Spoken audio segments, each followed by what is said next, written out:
Insomniac finally showed off Marvel's Wolverine at State of Play. After years of waiting on teasers, we finally got to see gameplay, story hints, and a release window. Fall 2026 is the target. I want to break down what stood out in the trailer, what looks promising, and some things I'm keeping an eye on, and why this could be one of the biggest superhero games we had in years. The first thing that hit me when the trailer started was the tone. Insomniac made it clear this isn't Spider-Man. The pacing is slower, the atmosphere feels heavier, and the whole vibe is more grounded. Logan doesn't move like a clean superhero, he moves like someone carrying weight on his shoulders. It wasn't about looking stylish or chained together acrobatics, it was about the raw hits that looked like they could do damage. The world itself leaned into a darker feel, rainy streets, dim backdrops. Everything gave off the energy that this is going to be a much more brutal experience. So the trailer showed off a few locations. We had a snowy wilderness, a neon lit street, Madripoor. I'm glad they aren't locking into like one spot. Wolverine's story has always stretched across the globe, and bringing that into the game is actually pretty smart. Variety in environments matters, especially with a character who fights up close. Fighting in the forest feels different than fighting in like a back alley.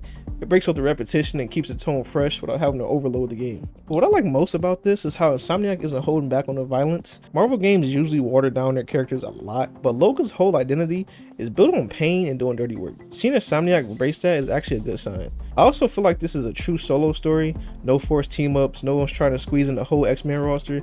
Just Logan and the mess he's caught up in. Keeping it focused makes it much more personal for me. If Wolverine lands, it could shift how superhero games are made.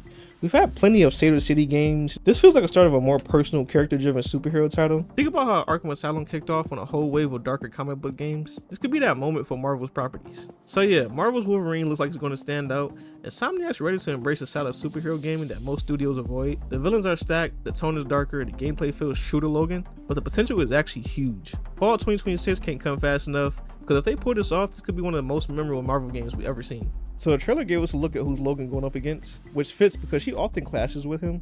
Omega Red was shown too, and that's a big one since he's one of Wolverine's toughest opponents. And then there's the Reavers, who bring that military meets mutant hunter vibe. And on top of that, there's a shot that looked like a Sentinel, which hints at a bigger threat. Even if we don't know how big a role they'll play, it feels like Insomniac isn't settling just for one villain. They're pulling from different corners of X-Men to keep the world varied. What I really like is how this feels completely separate from other Marvel games.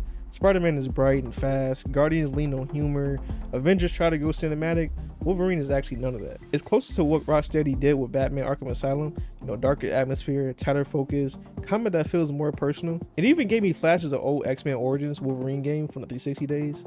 The game was messy but fun. This feels like the Insomniac's chance to give us a proper modern version of that. And we got Liam McIntyre, he's voicing Logan. I think that's a strong choice. He's got that gravel in his voice that works for someone like Wolverine. Good voice acting can carry a game a long way. Arkham Asylum worked not just because of the gameplay, but because Conroy and Hamill narrated their roles perfectly. If Insomniac gives that same level of direction here, McIntyre could become the voice people think of when they think of a game of Wolverine. But I do hope you guys enjoyed the video. Tell me how you like the Wolverine trailer. Tell me what you think about the Wolverine trailer. What would you like to see? What you want to see? What we should see? But yeah, it's your boy In Memories. Like, comment, subscribe. I catch you boys next time. Peace.